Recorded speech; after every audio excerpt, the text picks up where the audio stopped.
Me llamo José Valero Huerta, nací en Domeño en el año 56.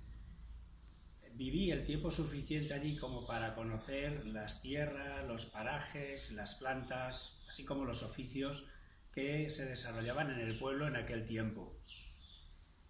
Como parajes habría que distinguir entre regadío y secano.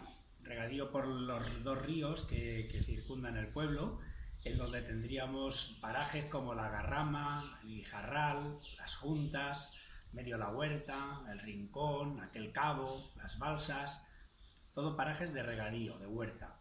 Y como secano tendríamos las Marianetas, el Carval, Jórgola, el Lucero, Saletas, las Fuentecillas. Hay muchos parajes que podríamos denominar de secano.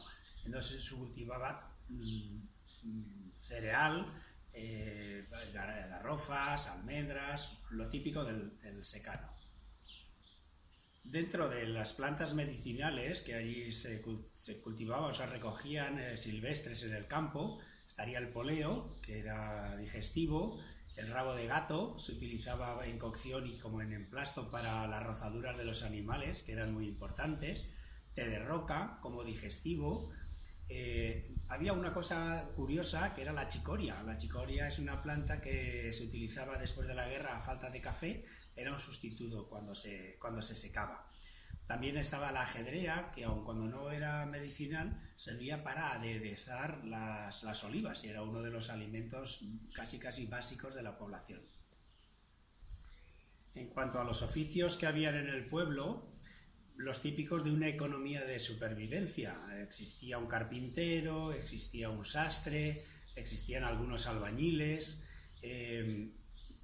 Lo lógico, como digo, de economía de supervivencia. Una cosa curiosa o un oficio curioso eran los madereros, que temporalmente venían con los troncos desde las tierras de interior, de Ademuz y por allá, bajaban y los troncos estos podían ser llevados por el río hasta Valencia, o en el tiempo que yo recuerdo se quedaban en Domeño, paraban en Domeño y los amontonaban para que luego transportarlos hasta Valencia con camiones. Como muy importante en el pueblo estaban los yeseros y algeceros. Sacaban la piedra de las canteras y la utilizaban luego picada para las obras dentro del pueblo, incluso se llegaba a vender. Otro importante era el esparto. El esparto, con todos los derivados que eso suponía, era un poco de economía para la casa porque se vendía bastante y otra parte servía para hacer elementos del campo, para los animales, para las personas, para tener recipientes, cuerdas y cosas así. Y luego una de las economías más fuertes que podía existir eran los molinos. Había un molino de piedra donde se trituraba el caolín para hacer polvo de caolín para luego la porcelana. Luego, cara al pueblo, lo más importante eran los molinos de harineros o de cereal, donde se molía el trigo para consumo de las personas, o maíz o cebada para consumo de los animales. Otro oficio muy curioso eran los resineros, así como los taladores de pinos, que también había taladores. Los resineros era hacer sangrar a los pinos, que se recogía en unos recipientes como unas macetas, se recogía la resina. Esa resina luego se metía en unos bidones y se vendía. Era curioso porque habían zonas concretas donde se trabajaba este tipo de producto. Todos estos oficios, lógicamente, han desaparecido en la actualidad.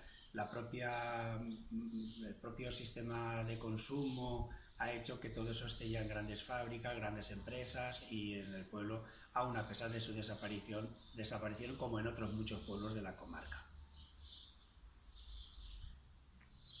Se podría hablar mucho más del pueblo, de sus habitantes, de las costumbres, de todo lo que suponían oficios y cosas que han desaparecido, cómo se desarrollaban. En cualquier caso, lo más doloroso de esto es que el pueblo desapareció. La construcción del pantano de la Origuilla hizo que el pueblo lo derruyeran y que ahora en este momento sea un solar.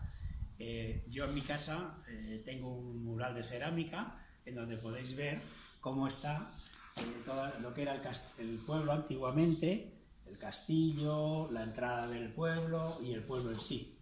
No era un gran pueblo, pero como todos los pueblos de uno, pues son bonitos, acogedores y en este momento muy nostálgico por no tenerlo presente. Deseo que este trabajo de investigación sirva de mucho y sobre todo para concienciar a las personas de lo que suponen los pueblos de interior un poco abandonados, casi desaparecidos, y que es una lástima porque tienen mucha vida y tienen mucho y muy bonito para recordar. Que haya mucha suerte.